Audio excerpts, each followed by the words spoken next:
Hey everybody, this is Kevin Steinhauser at Fiveable. I'm going to be working with you for AP Lang and Composition this year.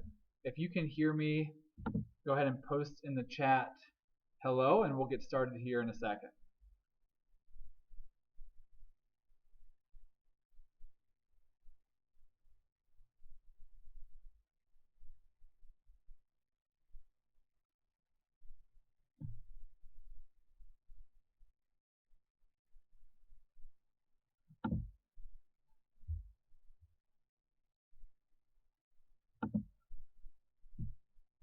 Alright, so we're going to jump into Fiveable AP Lang and Composition Review. I'm so excited that you are here, everybody.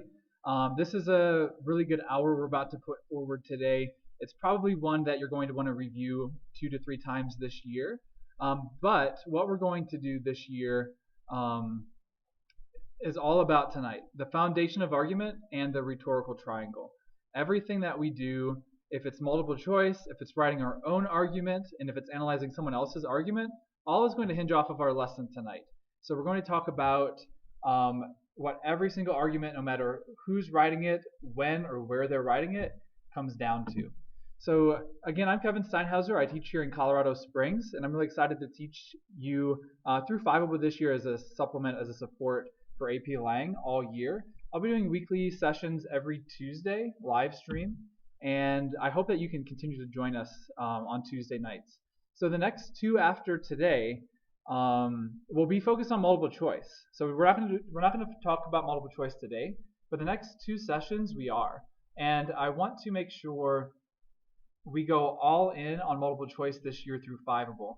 In class, it's really hard to deliberately get better at multiple choice. So we're going to work on that head on this year. So please come on back the next couple weeks, Tuesday nights for live sessions, and we will work on multiple choice together. For tonight, let's get started talking about the rhetorical triangle and the foundation of argument. Before we jump into the triangle itself, let's talk about ethos, pathos, and logos. So these are the 3 argumentative appeals that Aristotle decided are the foundation of argument. We still use them today. You've probably heard about these in your class. Sometimes AP language we talk about ethos, pathos, logos too much, but sometimes we don't talk about them enough. They're very important. It's not about the terminology ethos, pathos, logos, but it's about the concept that every single argument uses all 3. Think about it this way. Let's look at ethos in particular, and then let's talk about pathos and logos really briefly. Automatic ethos is first year AP teacher versus AP reader versus AP test creator. What I'm looking at is automatic. Before I open up a word, am I credible on the topic I'm talking about? A first year AP teacher is probably somewhat credible. They're an English teacher, they have licensure, etc., but they're not as credible as someone who's been through the AP reading experience and knows the ins and outs of the test. The person who's most credible here would be the AP test creator, the one who knows exactly what the answer is and how to get there. The way that most people build ethos as writers, or develop ethos, is building it. So that's our second type of ethos, building credibility within the work through mentioning of experience, relating to the audience, addressing counter argument, etc. So with all of that in mind, pathos is looking at your emotions or your audience's emotions, and how would they look at the subject, and how would they emotionally respond to your argument. And lastly, logos, how are you logically building an argument? Think of it as a 3-pronged stool. What that means is that every solid argument has ethos, pathos, and logos working together to effectively communicate the purpose. Now, all of this is kind of relative unless you know what the subject is and who the audience is. But once you know who the speaker, audience, and subject are, ethos, pathos, and logos never go away this year. So even if we don't keep using them in terminology, we know the most effective arguments use all 3 parts of this pillar. All right, now it's time to jump into the rhetorical triangle. It's a very simple graphic here. Applying it well actually takes a lot of practice and nuance. So AP Lang and Comp is all about practice. We can't cram for this test, which is why I'm so glad you're here with us today. We have to practice very deliberately every assignment that we do. So we're going to start that today. not just looking at the triangle simply, but how do we apply it no matter what the topic is. So the three aspects of the triangle are subject, audience, and speaker.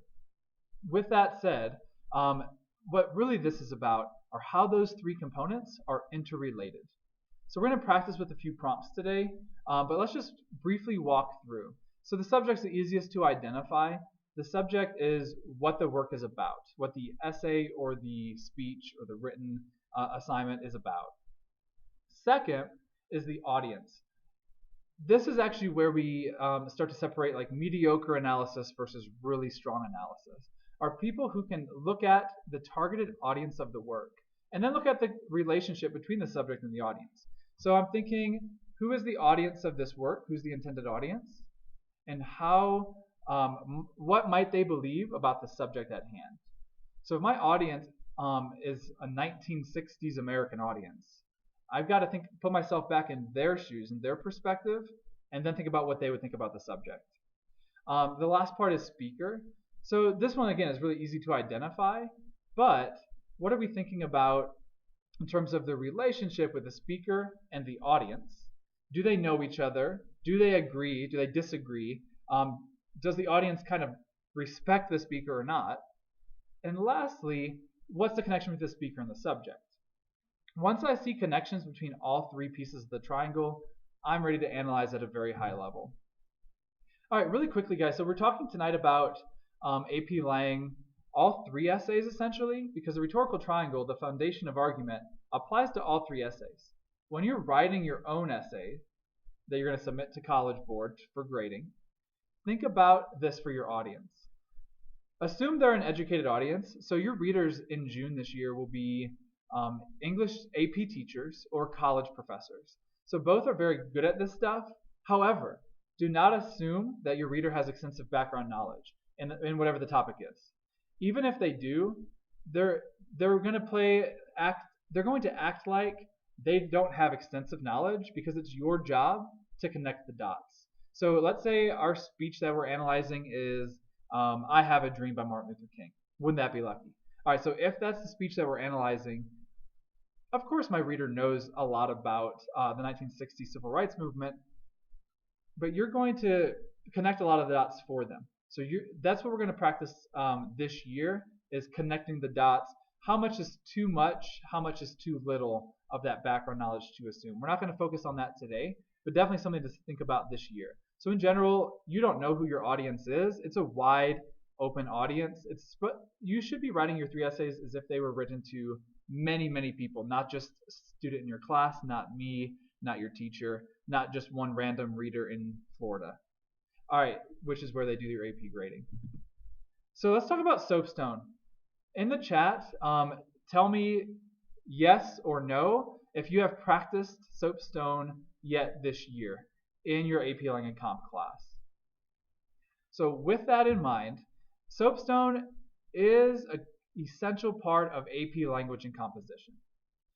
I want to take a couple minutes here to walk through it. You should not be like filling out SOAPSTone charts for long. A lot of you are probably doing them in class. I've done that in my class for sure already this year. But really, when you scaffold away from a SOAPSTone chart, if you do use one, never forget the foundation of argument according to SOAPSTone. So, with all of that said, everybody, let's walk through SOAPSTone and why it's so important and why it's such a critical part to our course this year. So the parts of SOAPSTone are speaker, occasion, audience, purpose, subject, and tone. If your teacher uses this acronym or not, these are the components of every argument I want you thinking about. And that's actually what we're going to practice today, and I'll tell you how that relates to the rhetorical triangle. With that said, I don't have my students fill out the chart a lot, but I always am talking about these pieces and thinking about these pieces. Even before I read a word of the author, I'm thinking about speaker, occasion, audience, purpose, subject, tone. All right, as it relates to the rhetorical triangle, we are focusing on speaker, audience, subject. So half of SOAPSTone is the rhetorical triangle we talked about. So those are certainly three key elements. And again, I'm focusing on the connection between every element of that. That's what separates us from average analysis. All right, so the other two that I really want to emphasize, and that I emphasize in my classroom a lot, is the relationship between occasion and subject. That's when you bring in your own background knowledge. So let's stick on what we talked about, 1960s, and let's say we're talking about the civil rights movement somehow. For example, it could be I Have a Dream by Martin Luther King. If we're analyzing that, I'm not thinking about racism. I'm thinking that's a subject, right? I'm thinking about racism relating to the occasion. The occasion of the work is why the work is written. So in the 1960s, that occasion is different than talking about racism in 2018. Racism could still be my subject, but the occasion is going to be different. Likewise, if I'm talking in 1776, I could still be talking about racism, but the occasion is going to be different. So I'm always thinking, what is the occasion of the work? So if it's I Have a Dream, we know the occasion of that. It was a civil rights movement. It was ending like segregation and racism in America in the 1960s. That's what's happening at the time of the writing. So guys, this is all about what's happening at the time of the writing, not in 2018, unless it's written in 2018. All right, the most important ingredient of SOAPSTone though is purpose. So you can see I've highlighted occasion, subject, speaker, audience, subject, purpose, pretty much everything. These are all important, but the purpose is the most important piece. If I haven't identified the purpose, I have not read at a high enough level. I'm not ready to analyze. So I'm talking here, of course, reading someone else's argument. I have to read with this in mind the most. I'm thinking about the occasion. I'm thinking about the rhetorical triangle before I read. While I read, I'm really focusing on, am I getting the author's primary purpose here? Okay, what we're going to do for the rest of the night is actually spend quite a bit of time looking at, I wanted to be interactive here a little bit, 4 different released College Board rhetorical analysis prompts. So again, tonight the rhetorical triangle is all about like the foundation of argument. If you're writing an argument, think about the rhetorical triangle. If you're analyzing someone else's argument, think about the rhetorical triangle. Think about SOAPSTone. Really thinking about the connection of audience, subject, and speaker. So that's what we're going to focus on for the rest of the night here. This is a 2010 rhetorical analysis prompt. Let's read it, and I'm going to ask for some participation in the chat on what SOAPSTone elements should we be pulling out. So this is the background knowledge before we even read the author's words. This is what College Board provides as context. Benjamin Banneker, the son of former slaves, was a farmer, astronomer, mathematician, surveyor, and author. In 1791, he wrote to Thomas Jefferson, framer of the Declaration of Independence and Secretary of State to President George Washington.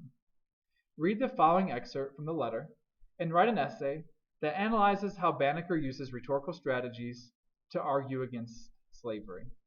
Okay, think back, and I want you to start answering in the chat. What are some important elements of the rhetorical triangle that I need to be thinking about? How do the subject, which is slavery, and speaker relate? In other words, what do you predict Benjamin Banneker thinks about slavery? How does Benjamin Banneker and Thomas Jefferson relate? Maybe they know each other or not, but think about what their relationship might be, or you can think about it this way. What does Benjamin Banneker think about Thomas Jefferson? And what would Thomas Jefferson maybe think about someone like Benjamin Banneker? Lastly, what does Thomas Jefferson in 1791 think about slavery? So those are things I want you to be a little bit interactive thinking about as we're going. I don't want to just tell you all the answers tonight. The way that we're going to learn best in AP Lang this year is practicing together. So what kind of things relating to the rhetorical triangle do you see? Okay, so what I'm seeing is Thomas Jefferson is president, we know that he is the president. what they gave us is the framer of the Declaration of Independence and the Secretary of State to President George Washington. So that's what's happening in 1791. I also know about the Declaration of Independence that he there's a line in the Declaration of Independence about men being created equal. So I know he believes that, or at least he wrote that in the Declaration of Independence. But I also know that he owned slaves. So these are things I'm thinking about before I read a word. Thomas Jefferson is the audience. What does he think about the subject slavery? He has slaves. So we got to keep that in mind. All right, Benjamin Banneker. He is the son of former slaves, and he looks very accomplished here. He has a lot of career dabblings. So he seems very educated. He's going to have a different view of slavery than Thomas Jefferson. He comes from former slaves. Thomas Jefferson had slaves. So he's going to argue against slavery here. I know he's going to have very passionate beliefs, or at least I'm predicting, about slavery. And lastly, I'm thinking about Benjamin Banneker and Thomas Jefferson. What I'm looking at here is what might be their relationship. I don't know if they would have known each other. Benjamin Banneker seems successful, but I don't know if he would have known Thomas Jefferson at the time. He would know obviously who Thomas Jefferson is, and he would know that Thomas Jefferson has slaves, and he would know that Thomas Jefferson wrote the Declaration of Independence. So we're keeping all of that in mind. Likewise, I'm keeping in mind, what does Thomas Jefferson maybe think about someone like Benjamin Banneker? So the triangle goes both ways here. What does Banneker think about Jefferson? What does Jefferson think about Banneker? I don't know what Jefferson would think about Banneker, but I definitely would be thinking about that as I'm reading. I do know, again, that Thomas Jefferson owned slaves, but I also know he was very educated and wrote the Declaration of Independence that talked about equality. So I'm keeping all of those things in mind. This is what I'm thinking just very briefly and on the fly when I'm reading a rhetorical analysis prompt. Okay, we're going to shift into our second practice. Again, please take part in the chat. I know we're going quickly through this, but anything that you see with this prompt, how it relates to the rhetorical triangle. So what is the subject? Who is the audience? Who is the speaker? And how might those things relate to one another? So let's look at the second one here today. This is from 2011. Florence Kelley, 1859 to 1932. Always note the year because that's how I have to know who her audience is. Let's keep reading. Was a United States social worker and reformer who fought successfully for child labor laws and improved conditions for working women. She delivered the following speech before the convention of the National American Woman Suffrage Association in Philadelphia on July 22, 1905. Read the speech carefully. Then write an essay in which you analyze the rhetorical strategies Kelley uses to convey her message about child labor to her audience. Support your analysis with specific references to the text. Okay, so again, I'm thinking this speech was given in 1905. So I see a little bit of participation happening in the chat. Think about the subject they pretty much give us, child labor. We know who this speaker is, Florence Kelley, and we also know her audience are members of the National American Women's Suffrage Association. They're in a convention in Philadelphia at the time. Okay, this one's going to be a little bit trickier than the Banneker or Jefferson one. But I have to think through this before I even start reading. That's going to set me up for success. If I blindly start reading Florence Kelley's speech here, I'm not quite ready to analyze at the highest possible level because I have to think, how would her audience respond? The whole point of this is she's convincing her audience of something. So I've got to think, what does her audience already believe? And therefore I can get in Florence Kelley's head with how is she not manipulating but convincing her audience to get on her side. All right, so the subject is child labor. It's interesting because this is probably mostly a woman audience. However, they're at a Women's Suffrage Association conference. So they're probably expecting to talk about the right to vote. Florence Kelley comes on and she talks about child labor. So Florence Kelley clearly is passionate about both. They gave that a little bit in context. Florence Kelley, the speaker here, fought. She was a reformer for child labor laws and the right to vote as well. The women are there and they're passionate about the right to vote, but I'm guessing they probably aren't there about child labor laws, but they probably have some beliefs about it. In fact, a lot of them are probably mothers. Maybe some of their children are working, or maybe it's just they can have a little bit more empathy for children who are working because they have children themselves. So Florence Kelley's kind of thrown them for a curve here. Instead of talking about the right to vote, she's talking about child labor. So it's her job to get her audience to suddenly realize, okay, we care about this too. So we're not going to practice reading the prompts today. We have a lot of work to do throughout the year, really breaking down some rhetorical analysis prompts. But today I really want us thinking about SOAPSTone and Rhetorical Triangle. All right, let's go ahead and do our next one. Our next one is from 2011 as well. This is an alternate prompt. This one's a little bit tougher as well. So think through the rhetorical triangle here. Even if we have even less background knowledge, I'm still thinking through the rhetorical triangle. All right, so keep on talking to me about how does the rhetorical triangle apply to this situation. The letter below was written by Samuel Johnson in response to a woman who had asked him to obtain the Archbishop of Canterbury's patronage to have her son sent to the university. Read the letter carefully. Then, write an essay in which you analyze how Johnson crafts his denial of the woman's request. Okay, chat at me. What do we know about Samuel Johnson, if anything? And don't get caught up on, if I don't know who this person is, I'm screwed. Get caught up on what you do know and just focus on the connections that you can identify between, again, the speaker and the subject and the audience and the speaker. Okay, so for this one, Samuel Johnson, I may or not have background knowledge with who that is, but look at it. He's responding to a woman who had asked him to obtain the Archbishop of Canterbury's patronage, in other words, help, to have her son sent to the university. Okay, I don't know how Samuel Johnson would respond because I don't know him very well. Now this is an older letter to Samuel Johnson. I do know is not alive today. This is an older author. We're talking about Canterbury, so we're over in Europe. So the woman is a mom of someone who wants to get into this university. It doesn't sound like she knows Samuel Johnson well, if at all. So I'm keeping that in mind to get into the rhetorical triangle. Now, College Board throws us a bone here. Read the last sentence with me again. Then write an essay in which you analyze how Johnson crafts his denial of the woman's request.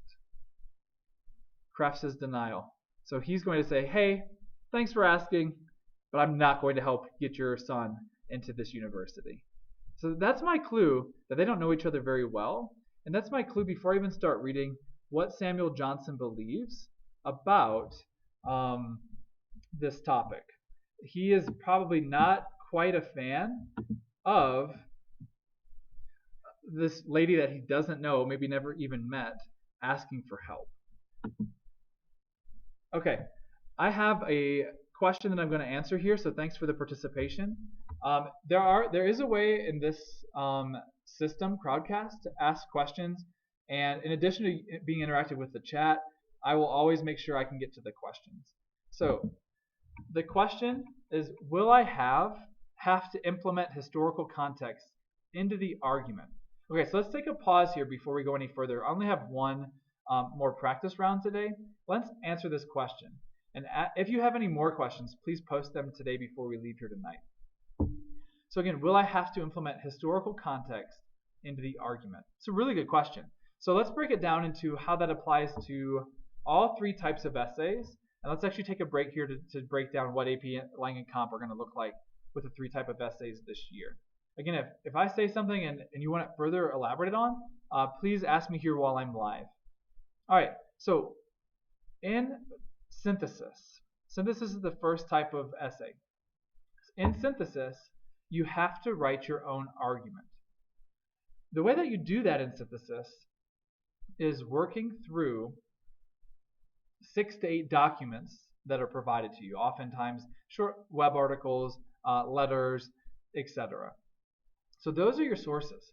So for synthesis, it's like a bonus to include historic information that's not in the sources. Like it's always looked well upon if you slip in some of your own background knowledge. And we definitely are going to have some live streams this year focusing just on synthesis.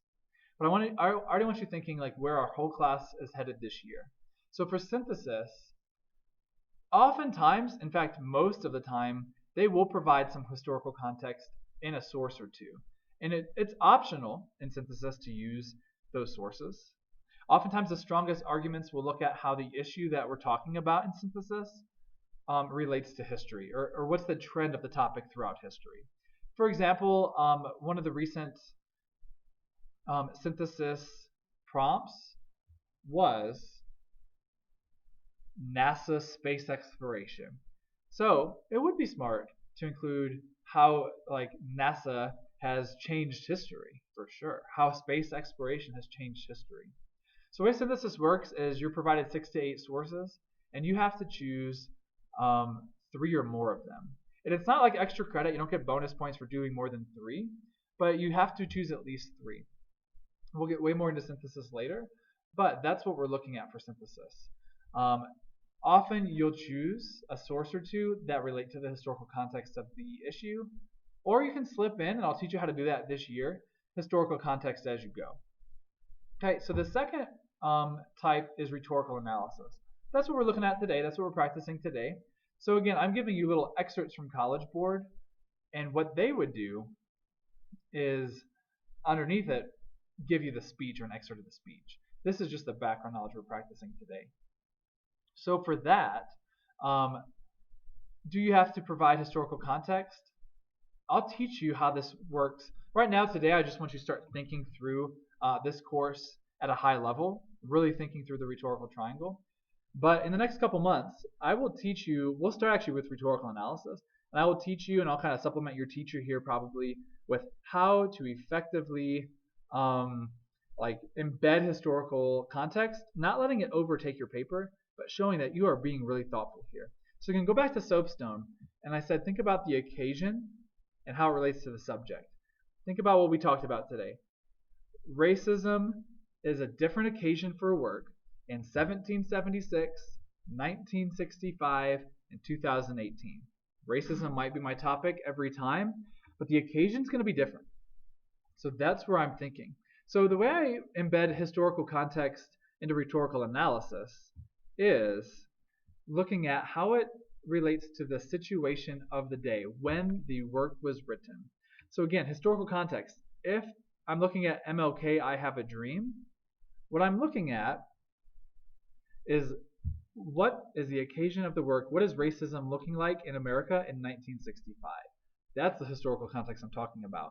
What's the occasion of the audience, the year or the era or the decade that it was written? All right, the last essay that you'll have to write this year is argumentation. My students like that one a lot because they get to argue. They just have to argue like we talked about with the Ethos, Pathos, Logos appeals at a very high level and at a very thoughtful level. But when you're arguing, it makes total sense. And in fact, I highly recommend implementing historical context about the topic at hand. So if you're talking about, let's say, sexual harassment, the Me Too movement, which is current, is super relevant and valid. But the best essays are going to talk about that, a more modern culture, and they're going to talk about like sexual harassment historically, some things that have happened over time. The best arguments prove this is not just a blip on the radar. This is a trend, whatever I'm talking about, that's happened throughout history.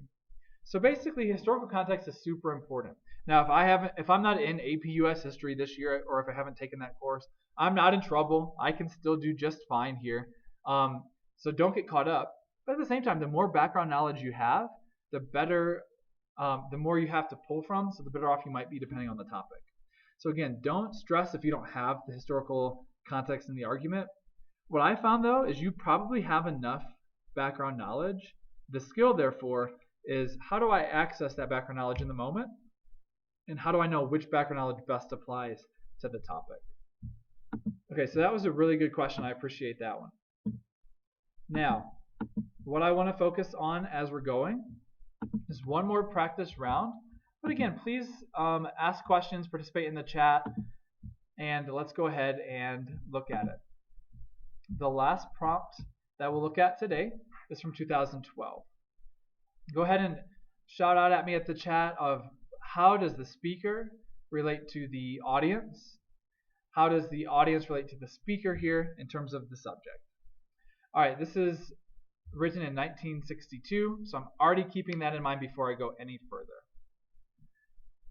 On April 10th, 1962, as the United States was emerging from a recession, the nation's largest steel companies raised steel prices by 3.5%.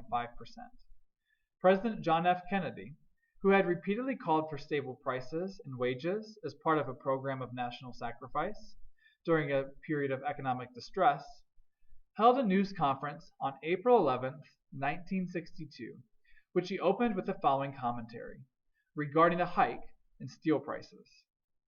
Read Kennedy's remarks carefully. Then, write an essay in which you analyze the rhetorical strategies President Kennedy uses to achieve his purpose.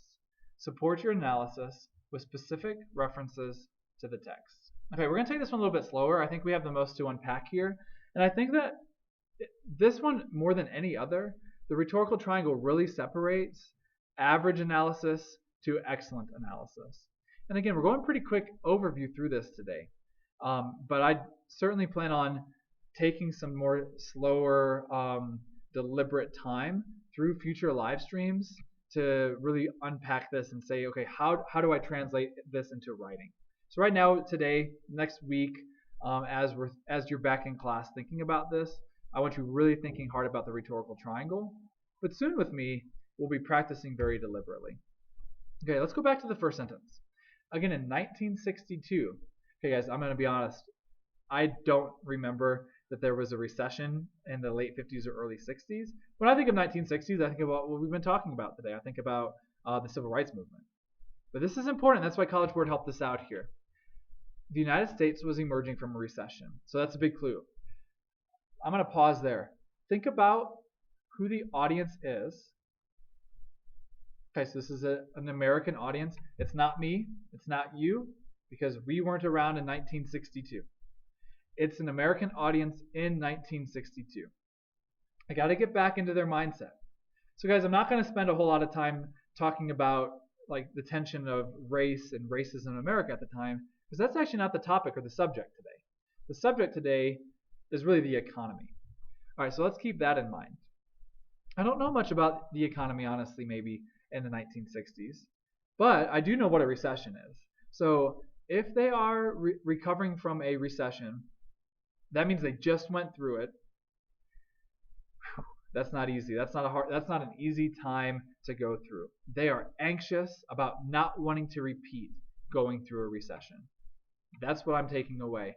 They might have, a lot of his audience, because this is the American public in 1962, might have lost a job, might have had a setback in their career. Money was tight. If they're emerging, though, things are starting to get more comfortable. They obviously want that comfort to continue. Maybe they're climbing back up to have a solid job that they once had. Okay.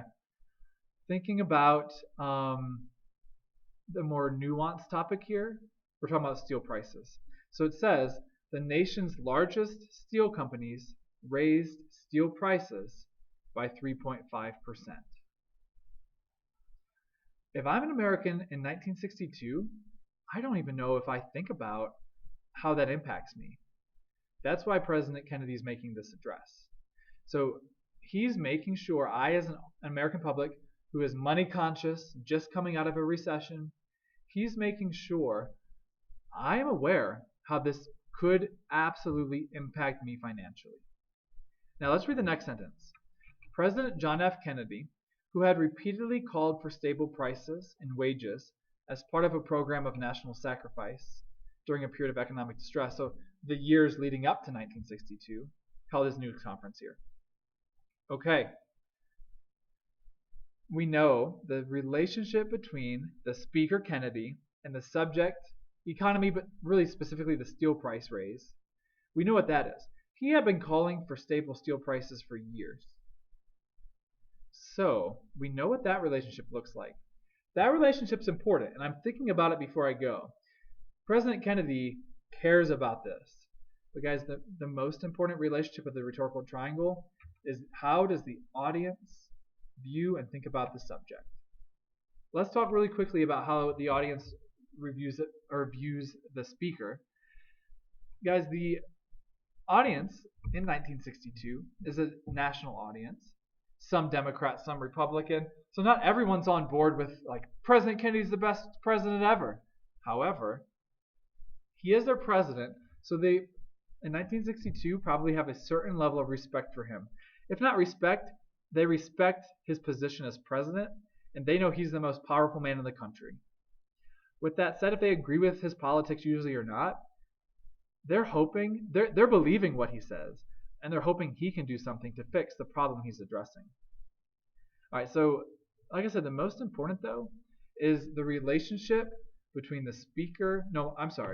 the audience and the subject. Again, in 1962, a lot of the members of this nation were not like going home and checking the steel prices every day. They might have heard about it on the news, but they might not have thought too deliberately on how this impacts them.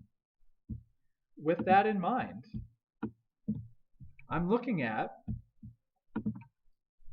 John F. Kennedy's probably thinking about what they know and what they don't know. The reason I have to be thinking about these things are if I'm going to tell you how John F. Kennedy effectively proved his point, I have to get into the audience's head a little bit. So that's our focus this year. John F. Kennedy is focusing on what they do know.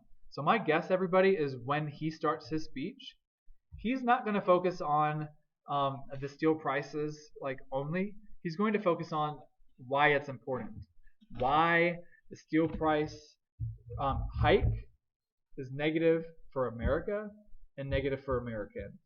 He's going to focus on money, therefore. He's going to use pathos, I'm assuming, to tug at the heartstrings and probably get the audience a little bit anxious because he wants them to not want the steel prices to be raised.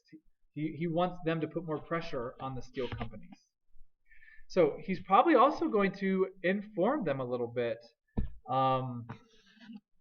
as he is using logos. He's going to be informing them of why the steel price matters to them, how it's intricately related into the economy. Okay, so let's pause there for now. That was our fourth one that we're looking at. What I want to do is take any more questions that we have today and then just show you a little bit more of what to expect from me. I know that today was a very quick overview. I wanted you to have a very strong foundation as you're getting into the beginning of the school year with how to think through any argument. So every argument, think about who is the audience, who is the speaker, who is the subject. How are they all interrelated? Okay, thank you for this question. This is another great question. How would you start off the introduction? For example, would I want to use pathos, logos, or ethos? This is a great question, everybody. I'm going to teach explicitly through Fiveable, through this live stream platform, how to write an effective synthesis introduction, how to write an effective rhetorical analysis introduction, how to write an effective argumentation introduction. Let me give you a quick taste of what that looks like today. But here's what I want to make sure you understand. I am going to get a lot more practical with you this year, and I hope that it's super valuable. At the same time, I want to serve you and service you. So through the live streams, I hope that you can continue to come back. Please just message me, and that's actually how I want to end here in a little bit, on what you want me to cover. What would be the most helpful for you? But I do know that introduction paragraphs are super valuable. So out of the last 5 years, I have been an AP reader, which is a really fun experience. That's how I know it's in Tampa, Florida again this year. So I'll be back this year. And this past year, 2018, I recognized probably more than I had in the past the need for strong introduction paragraphs. Here's why. You can write a 6, a 7, an 8. So the essay, when I mentioned those terms, they're all graded out of 9. And then those scores are composited to make your score 1, 2, 3, 4, or 5. But on a scale of 1 to 9, you can get the job done with a very average introduction. In fact, most people who get a score of a 6 or even a 7 or a 5 is generally considered passing. Most 5s, 6s, and 7s have pretty mediocre intros. Honestly, it's rare to have a really solid introduction paragraph. That's why I'm going to take 3 separate live streams to only talk about introduction paragraphs for each of the 3 types of essays. So, let's just quickly go through what an effective introduction paragraph looks like, and if pathos, logos, and ethos are involved. Think about it this way.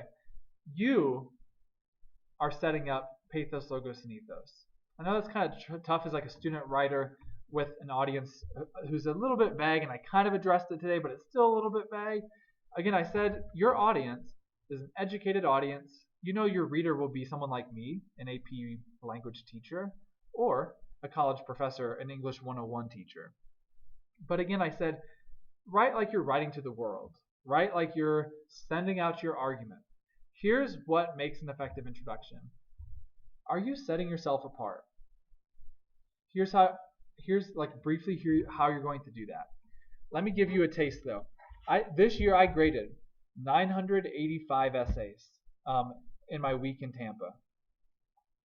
I can remember 3 of them today. All 980 some essays sounded the same, but 3, because it's all in the same prompt. Okay, so the introductions that stood out were the 3 that I ended up remembering. You set the tone and you set yourself apart if you have an effective introduction. I will teach you how to do that this year, 1 essay at a time. You're honestly using logos the most in your introduction. I have some creative tips and tricks for you that we'll go through this year with how to write an effective intro. But for today, let's actually just focus on rhetorical analysis introductions, because that's kind of what we've been focusing on today. In your introduction paragraph, you are going to be writing about the rhetorical triangle. Now, you're not going to call it the rhetorical triangle. You're not going to say the subject is blank, but you're going to be talking about what the audience probably believes about the subject from the get-go. You're also going to go back to SOAPSTone and you're going to write about what is the occasion of the work. So let's focus on the one that we ended on. The occasion of the work is steel prices. In fact, this speech from Kennedy was given a day after the steel price hike was announced. So that's certainly the occasion of the work. I'm talking about that, and I'm just saying, okay, what would my audience think about it? So all of my think aloud here that I did today is kind of what I would translate into writing in my introduction paragraph. My body paragraphs then are going to spend time analyzing the speech itself. In my introduction paragraph on rhetorical analysis, I don't quote the text. I talk about SOAPSTone and the rhetorical triangle. Again, I talk about how does the rhetorical triangle work together to set up the occasion of the work. Again, I know we're talking kind of vague today. I just wanted you to start thinking through this today and this week as you're in school, every argument that you see. But I will very quickly get into some very practical advice, tips, and tricks on how to practically write an intro. Now, because we're live streaming, I'll model a lot of writing, and then it's up to you to kind of reference back to my models and try to apply them in class. Okay, how I would like to end today is answering if there's any other questions, but also throw at me in the chat what you would like me to cover the most this year, or what maybe more recently you would like me to cover. For example, we have 4 things to do this year. I love AP language, and you can start sending me those things in the chat. What would you like me to cover? But I love AP language because that's all we got to do. We have all year to do 4 things well. So first, we've got to write our own argument. Second, we've got to write our own argument using sources provided. That's synthesis. Third, we have to analyze someone else's argument through our rhetorical analysis prompt. And fourth, we have to think through and analyze someone else's argument through multiple choice questions. So as you're sending me anything that you want me to cover this year, or asking any questions, what I want to make sure, everybody, is that you are really thinking through these 4 things the right way. Argumentation essay, rhetorical analysis essay, synthesis essay, multiple choice. They're all about argument. They're all about the foundation of argument. Every time you're reading or writing, think about SOAPSTone. Think about the relationship between subject, speaker, and audience. Okay, what I would like to end today, and if the chat ends, you should still be able to finish the chat. If not, we can do it next time. I hope you return. But I would like to end the day with telling me, out of those 3, what essay would you like the most help in this year? At least at this point, what do you think you need the most help in? Synthesis. Now, I know you might not even know about them yet. You haven't covered them all in class. But what do you think? Do you need the most help in synthesis, rhetorical analysis, or argumentation? Okay, with all of that in mind, I want to make sure I'm providing an opportunity for you to stay connected and really work through this year. So again, my next couple live streams, we're going to take a break from essays, and we're going to tackle head-on how to become a better reader and analyzer through the AP multiple choice practice sessions. Okay, so with all of that said, so I see a couple people already have said multiple choice. I know that that is something that honestly, it's hard to teach. It's hard to get better at. It's hard to learn. So we're going to focus on that in future sessions here. And I'm going to go, it's not going to be about just theory. It's going to be about practicing, doing it the right way. And then that will certainly pay off, I hope. Okay, another opportunity I want to invite you all to. This is going to last all year. I'm on Twitter. Once the year gets going, I'll be shouting out random tips, tricks, and advice about AP Lang. But I also am hosting weekly AP Lang discussions. I'm very excited about this opportunity because AP Language and Composition is all about this. Being a part and recognizing your part in the global community, the global society. Our AP Lang discussion is going to be a topic that's timely, that no matter who you are, you can take part in. Second, AP Language and Composition is all about finding your voice. Again, I said I remember 3 essays out of 980 something.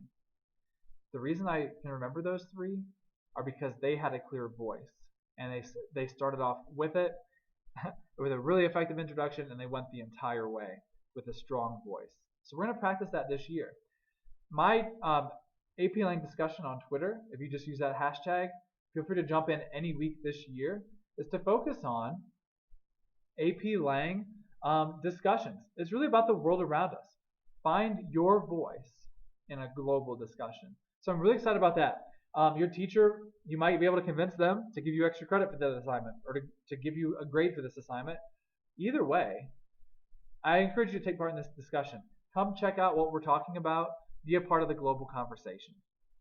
Okay, I'm going to continue to check the chat as we go off the air. I'm excited to see your participation here.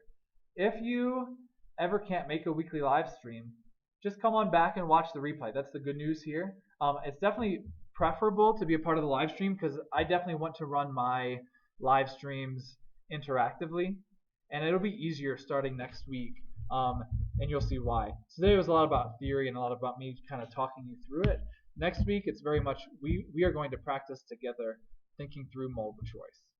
And then after multiple choice, a couple weeks, we'll start to practice rhetorical analysis essay. So that's where we're headed. So I hope you will continue to check in, be a part of the weekly live stream. And again, if you can't make it, hit up Fiveable on YouTube for current posts. We have an AP Lang Fiveable Facebook. channel, I have my Twitter discussion going on, and then through Crowdcast, we're doing the live streams and replays. So lots of opportunities for supplemental AP Lang review this year. I'm really excited, everybody, that you're a part of it and that I can help lead you through as a supplement to the awesome work you're already doing in class with your team.